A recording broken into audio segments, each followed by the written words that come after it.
Hello dear students, welcome to my YouTube channel. मैं और एक न्यू वीडियो लेके आया हूँ। तो इसमें आज हम पार्ट बी के बारे में डिस्कस करेंगे, जो कि पार्ट आधा अधूरा रह गया था, मतलब पार्ट बी से भी जो क्वेश्चन पेपर का। सो वन बाय वन हम डिस्कस करते हैं, ज़्यादा नहीं बोलते हुए। ओके, क्वेश्चन नंबर 5 जो हम 5 से डिस्कस करेंगे।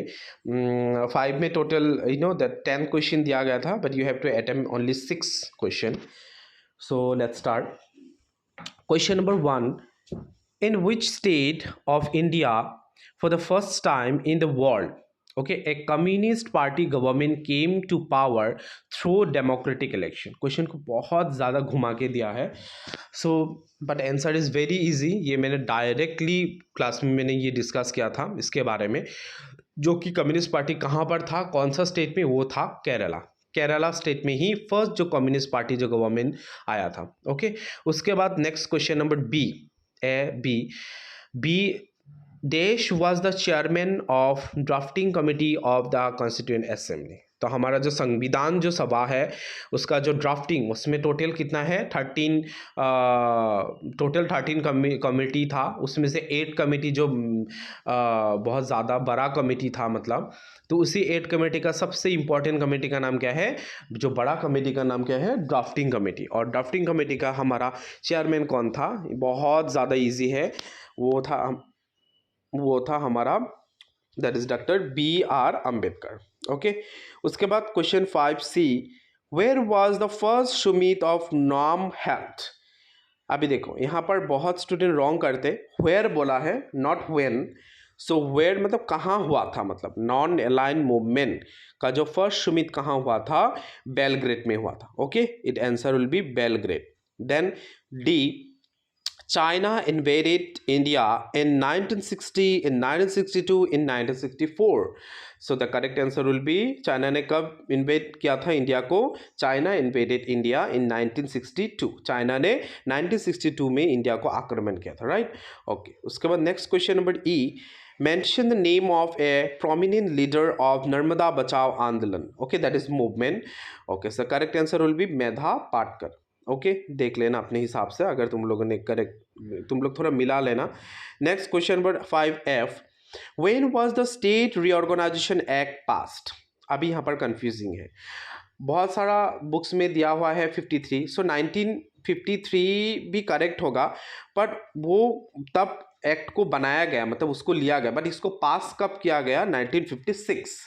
Okay, so the state reorganisation commission बनाया गया था 1953 में, बट एक्ट जो है वो पास कब हुआ, 1956। सो 5F का करेक्ट आंसर क्या होगा, 1956। और इसी के अंदर ही बहुत सारा जो नेशन का, सॉरी दैट स्टेट है, वो क्या होगा, वो स्टेट गठन हुआ, फॉर्मेशन हुआ स्टेट का। जैसे हमारा आंध्र प्रदेश है, ओके, बिहार है, ओके, असम है। And G, question number F 5G, the right to information act came into force in 2005। ये बहुत ज़्यादा इजी क्वेश्चन है। 2005 में ही हमारा जो राइट टू इंफॉर्मेशन एक्ट है वो आया था, मतलब ये इट केम इनटू फोर्स। उसके बाद H, in which year was Shah commission of inquiry was appointed. तो शाह कमीशन जो फॉर्म हुआ था, शाह कमीशन वो कब, मतलब उनका इंक्वायरी को अपॉइंट किया गया था, वो 1977 में। ओके, एंड तुम लोगों को पता है, वही वही उसी टाइम में ही हमारा जो क्या जनता गवर्नमेंट भी जस्ट फॉर्म होने वाला है, मतलब 1977 में। तो शाह कमीशन जो है उसका इंक्वायरी कब हुआ, 1977। Who started total revolution, the total, ये भी रिपीटेड क्वेश्चन था 2022 से। Total revolution was started by Jayaprakash Narayan. Okay, question number 5 I answer होगा, क्या होगा, जयप्रकाश नारायण। उसके बाद Jai, who was the founder president of Bharatiya Jan Sangh. Okay, Bharatiya Jan Sangh का फाउंडर कौन है, Shyama Prasad Mukherjee. Okay, Shyama Prasad Mukherjee. I hope basically 10 question ही कॉमन था, बट तुम लोगों ने 6 क्वेश्चन एटलीस्ट करेक्टली लिखा होगा। उसके बाद question number 6, right answer any 6 questions from the following. So number 6A, mention 2 challenges India faced immediately after independence. Okay, तो ये क्वेश्चन बहुत ही ज़्यादा डायरेक्ट क्वेश्चन दिया गया, मतलब क्वेश्चन क्या बोला कि इंडिया ने आफ्टर इंडिपेंडेंस इमीडिएटली जो फेस क्या है, मतलब जो चैलेंजेस, उसके बारे में लिखना है यहाँ पर। तो यहाँ पर दो मेंशन करना है, ज़्यादा लिखने का ज़रूरत नहीं है। सो पहला चैलेंज क्या था, बेसिकली मैंने जो डायरेक्ट तुम लोगों को पॉइंट लिखा भी दिया था, ये challenge to shape a nation. Okay, उसके बाद चैलेंज टू एस्टैब्लिश डेमोक्रेसी। अगर ऐसे डायरेक्ट लिखने से भी तुम लोग को मार्क्स मिल जाएगा। ओके, उसके बाद B, mention two consequences of the partition. ये भी डायरेक्ट क्वेश्चन है। जब पार्टीशन हुआ मतलब इंडिया का, तब उसका कौन से परिणाम क्या था। जैसे कि आफ्टर 1947 मोस्ट ऑफ द जो पॉपुलेशन था they transferred from one to another in unplanned manner. Unplanned manner मतलब कोई भी प्लानिंग नहीं था, क्योंकि ऐसा जिस दिन पार्टीशन होता है ऐसा हो गया था, कोई इधर चला गया, इधर किसी का जो है बिलव्ड इधर चला गया, फैमिली मतलब पूरी तरीके से बिछड़ गया था, मतलब लाइक कौन कहाँ जा रहा है, पूरी तरीके से एक जगह से दूसरे जगह पे लोग ट्रांसफर हो गया, बट वो भी एक अनप्लान मैनर में। ओके, ऐसा प्लानिंग नहीं था कि हमें इधर जाना है उधर जाना है, क्योंकि हाँ देश स्वाधीन ही इस मोमेंट ऐसा सरकमस्टेंस या फिर सिचुएशन में हुआ था। ओके, उसके बाद और एक पॉइंट क्या है, consequences that many people was killed in the name of religion. Religion में बहुत लोगों को क्या है, मारा गया। ओके, सो ये दो कॉन्सिक्वेंसेस था। उसके बाद question number C, who was the official Congress candidate for the presidential election in 1969 and question mark. उसके बाद हु ओन द इलेक्शन। अभी देखो ये थोड़ा कंफ्यूजिंग क्वेश्चन है। बहुत लोगों ने मुझे बोला कि मतलब जो ऑफिशियल कांग्रेस का कैंडिडेट कौन था। देखो कैंडिडेट दो था, मतलब दो ही, जो 1969 का जो प्रेसिडेंशियल इलेक्शन था उसके लिए दो कैंडिडेट खड़ा हुआ था, बट यहाँ पर क्वेश्चन ऑफिशियल कांग्रेस का कैंडिडेट कौन था वो लिखने के लिए बोला। तो ऑफिशियल कांग्रेस का कैंडिडेट कौन था, वो था हमारा Neelam Sanjiva Reddy. Okay, I hope तुम लोगों ने करेक्ट लिखा हो।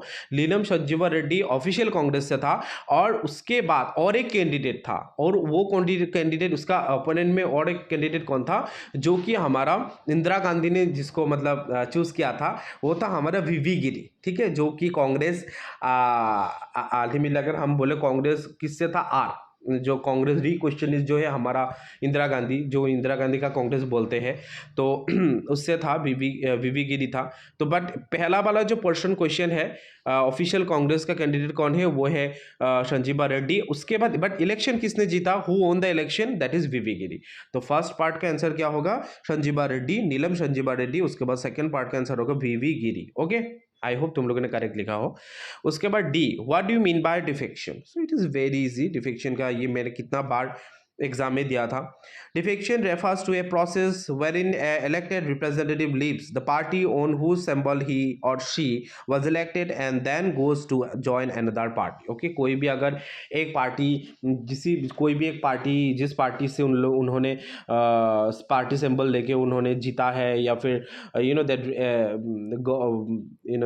सरकार बनाया है, या फिर जो ग्रुप बनाया है, उसके बाद वही पार्टी को छोड़ के दूसरा पार्टी को ज्वाइन करने को हम क्या बोलते हैं, दल बदलू, जिसको हम बोलते हैं डिफेक्शन। ओके, उसके बाद mention two consequences of the Mizoram accord sign in 1986। जो मिजोरम, ये भी बहुत ज़्यादा इजी क्वेश्चन दिया है, क्योंकि मिजोरम अकॉर्ड जो हुआ था 1986 में, उस समय में क्या हुआ था, पहला तो एक एग्रीमेंट साइन हुआ था जो हमारा prime minister and Rajiv Gandhi के बीच में, prime minister Rajiv Gandhi and जो मिजो नेशनल फ्रंट जो था, एमएनएफ का लीडर था लाल डेंगा, उसके बीच में एक पीस एग्रीमेंट साइन हुआ था इसका two as a consequences of this accord. उसके बाद number 2, Mizoram was granted the status of a state with special power. और मिजोरम को उसी टाइम क्या हुआ, कॉन्सिक्वेंसेस में क्या हुआ कि मिजोरम को एक स्पेशल स्टेटस पावर दिया गया था, एक स्टेटहुड का पावर दिया गया था मिजोरम को। ओके, तो ये टू कॉन्सिक्वेंसेस है। उसके बाद F, mention two features of popular movement in India. Okay, so popular movement का फीचर्स क्या है, ये तो डायरेक्ट क्वेश्चन दिया है। A popular movement is a collective action था, कलेक्शन एक्शन होता है। उसके बाद a popular movement has an organisation and leadership and ideologies. Okay, next question that is G, write two causes of origin of regional regionalism in India. Okay, तो regionalism जैसे कि regional culture, okay, बहुत सा reason है, economic backwardness, यही है main causes regionalism बढ़ने का। उसके बाद next question, H, write any two features of coalition government in India. Okay, A coalition government is formed by two or more political party, इसमें एक या दो से ज़्यादा पॉलिटिकल, दो या इस more than two political parties होता है। और इसका coalition government is always based upon a compromise और एग्रीमेंट। ओके, ये हमेशा कॉम्प्रोमाइज और एग्रीमेंट के ऊपर ही क्या होता है, बेस होता है, ये बनता है, मतलब ये coalition government। उसके बाद next, I write to consequences of 1977 Lok Sabha election. Okay, Lok Sabha election 1977 में जो लोकसभा इलेक्शन हुआ था उसका कॉन्सिक्वेंसेस। तो बेसिकली बहुत ही ईजी था, ये डायरेक्ट क्वेश्चन दिया है। एज ए कॉन्सिक्वेंसेस क्या हुआ, 1977 में जो इलेक्शन हुआ था उसमें कांग्रेस लॉस्ट, हार गया था, मतलब ओनली 154 सीट उन्होंने जीता है। और अगर हम जनता, उसके बाद क्या हुआ, और एक कॉन्सिक्वेंसेस कि जनता गवर्नमेंट जो है वो पावर में आया and it allies on almost 330 seat जीता है आउट ऑफ 542। अगर किसी ने सीट मेंशन भी नहीं किया होगा और सिर्फ ये लिखा है कि Congress lost that election and Janata government came into power और form the government, then also answer will be correct. Okay, but मैंने ऐसे ही बोल दिया कि कितना डायरेक्ट अप्रोप्रिएटली कितना सीट जीता है ताकि तुम लोगों को याद रहे। ओके, उसके बाद next last question 2J, mention two consequences of national emergency declared in 1975। तो 1975 में जो नेशनल इमरजेंसी डिक्लेयर किया गया था उसका परिणाम क्या हुआ कि जो डेमोक्रेसी था, मतलब जो डेमोक्रेसी वह सस्पेंडेड कर दिया गया था लोग। And also there were lot of citizens that prison, उनको जेल बंदी बना के रखा एंड उसका ह्यूमन राइट जो है उसको वायलेट कर दिया गया था। Okay, there are so many fundamental right that is suspended कर दिया गया एंड ह्यूमन राइट्स को भी वायलेट किया गया था। सो ये बहुत सारा परिणाम और भी है परिणाम, अगर तुम लोगों ने और भी पॉइंट लिखा है तो भी करेक्ट होगा, बट करेक्टली अगर लिखा होगा तो। ओके, सो आई होप तुम लोगों ने 2 मार्क्स को सभी क्वेश्चन अच्छे तरीके से अटेम्प्ट किया है, मतलब 6 क्वेश्चन अटेम्प्ट करना है तुम लोग को। उसके बाद question number 7A, discuss briefly the causes of dominions of Congress party in the politics of India after independence. So ये भी क्वेश्चन बहुत ही ईजी दिया है। यहाँ पर क्या बोला कि कांग्रेस जो किस तरीके से कांग्रेस पार्टी ने डोमिनेंस किया था आफ्टर इंडिपेंडेंस के बाद, उसके बारे में यहाँ पर लिखना है, ये भी डायरेक्ट क्वेश्चन था।